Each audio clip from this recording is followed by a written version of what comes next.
प्रत्येक प्राणी संसार में जन्म मरण कर रहा है, इसमें कोई संदेह नहीं। जन्म के पश्चात मरण भी होता है और मरण के पश्चात जन्म भी होता है। कई लोगों को ये विश्वास नहीं आत्मा का पुनर्जन्म होता है या नहीं। जनरल लोगों को, सामान्य लोगों को, बहुत ही सामान्य होते हैं वो, और उतना सामान्य होने के पश्चात भी वो इसमें विश्वास नहीं करते कि जीव का पुनर्जन्म होता है ऐसा विश्वास नहीं करते। ऐसे दुनिया में कई मत हैं जो जीव के मरण के पश्चात जन्म नहीं मानते, किंतु जैन धर्म में जैन मत के अनुसार, तीर्थंकरों की वाणी के अनुसार मरण के पश्चात जन्म है या नहीं। तीर्थंकर क्या कहते हैं, होता है कि नहीं? होता है। मरण के पश्चात जन्म होता है। किसने कहा? तीर्थंकर भगवंतों ने कहा। क्या अपन लोगों ने जजमेंट ले लिया कि हमारा मरण भी होता है, जन्म भी होता है? नहीं, क्योंकि जन्म के समय भी हमको मालूम नहीं था कि हम जन्म ले रहे हैं, और मरण के समय भी ये मालूम था कि हम मरण कर रहे हैं, परंतु जिस वक्त मरण करके यहाँ से चले गए उसको क्या ध्यान रख करके आए हैं? वो डेट भी हमारे लिए ध्यान में नहीं है। तो जन्म मरण अवश्य होता है, और मरण करते समय, जन्म लेते समय जीव को स्मरण में नहीं रहता, मरण स्मरण में नहीं रहता। इसलिए समस्या हो जाती है कि जन्म है क्या नहीं, मरण है क्या नहीं, क्या पता। तो फिर अनुमान करना शुरू कर देता है, मरण के पश्चात तो जीव का विनाश होता होगा और शरीर भी बिखर जाता होगा। शरीर का बिखरना हुआ कि आत्मा का भी विनाश हो गया। जब तक शरीर है तब तक जीव है, जब शरीर नष्ट हो जाता है तो जीव भी नष्ट हो जाता। ऐसा जजमेंट लेकर के पुनर्जन्म को इस प्रकार से नहीं है कहने के रूप में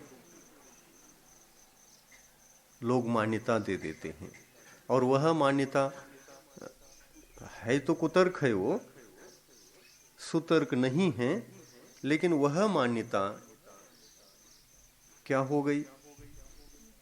गलत हो गई ना, गलत हो गई।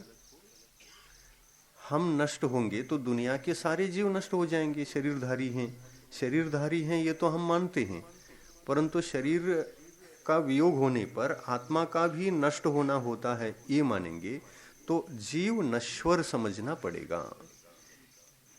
जीव नश्वर है, शाश्वत नहीं। और उत्पत्ति भी कैसे मानते हैं? पुद्गल परमाणुओं को जीव आते ही गर्भ में ग्रहण कर लेता है, ग्रहण कर लेता है तो उसी का नाम जीव। यानी इन पांचों प्रकार के पुद्गलों का क्या बोलते हैं उसको, पंच तत्व मिलने पर जीव की उत्पत्ति होती है। पंच तत्व कौन? पंच तत्व ये चेतन तत्व हैं कि अचेतन तत्व हैं? अचेतन हैं। अचेतन पांच तत्वों को मिलाने पर अगर जीव की उत्पत्ति हो गई तो ऐसे नए नए जीव उत्पन्न होते ही रहेंगे। पांच तत्व कहाँ नहीं है? सब जगह है। और पांच तत्व मिल गए वहां एक जीव उत्पन्न होगा, इधर एक पांच तत्व मिल गए वहां भी एक उत्पन्न हो गया। तो जीव की उत्पत्ति पुद्गल से माना। पुद्गल द्रव्य ने जीव को जन्म दिया, यानी उत्पन्न किया। पहला था ही नहीं, उसका अस्तित्व ही नहीं था। पंच तत्वों के कारण से एक चेतन नामक छठा जीव तत्व की उपलब्धि हो गई, ऐसा मानना पड़ेगा। तो ऐसा संभव है क्या? नहीं है। आपके घर में पांच तत्व थे और उसमें से जीव उत्पन्न हो गए, ऐसा कभी देखा है? किसी जंगल में कहीं घूमते हुए पांच तत्वों के मिलने से जीव की उत्पत्ति हो गई, ऐसा देखा है? नहीं देखा। अगर ऐसा ही होता तो तीर्थंकर भगवान पांच तत्वों का उपदेश देते, कि 5 तत्व ऐसे मिलते हैं और 5 तत्व के मिलने से छठे जीव तत्व की उपलब्धि हो जाती है, उत्पत्ति हो जाती है। तो ऐसा थोड़ी होता है। जीव अलग है, पुद्गल अलग है, स्वतंत्र द्रव्य हैं क्या? ये एक ही हैं, ये स्वतंत्र द्रव्य हैं, एक नहीं। जीव स्वतंत्र है, अनादि है। पुद्गल भी स्वतंत्र है, अनादि है। ये किसने समझाया? ये तीर्थंकर भगवंतों ने समझाया। कब समझाया? जन्म लेते ही समझाया, या मुनि दीक्षा लेने के बाद समझाया, या केवल ज्ञान प्राप्त करने के बाद समझाया? कब समझाया? केवल ज्ञान। उससे पहले क्यों नहीं समझाया?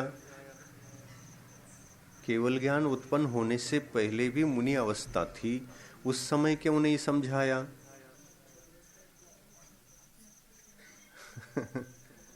सोचा है कभी? उस समय क्यों नहीं समझाते हो? आप लोग निवेदन करते हैं मुनि महाराज से, तो मुनि महाराज तो केवल ज्ञानी है ही नहीं, उपदेश देना शुरू कर देते हैं वो। हम बोल रहे हैं सामान्य हैं, पर तीर्थंकर भगवान मुनि दीक्षा लेने के बाद एक दिन नहीं बोलते, और उनका अखंड संकल्प रहता है कि जब तक हमको केवल ज्ञान नहीं होगा तब तक भव्य जीवों को उपदेश नहीं देंगे, किसी भी प्रकार की चर्चा नहीं करेंगे, उपदेश देंगे, बातचीत नहीं करेंगे।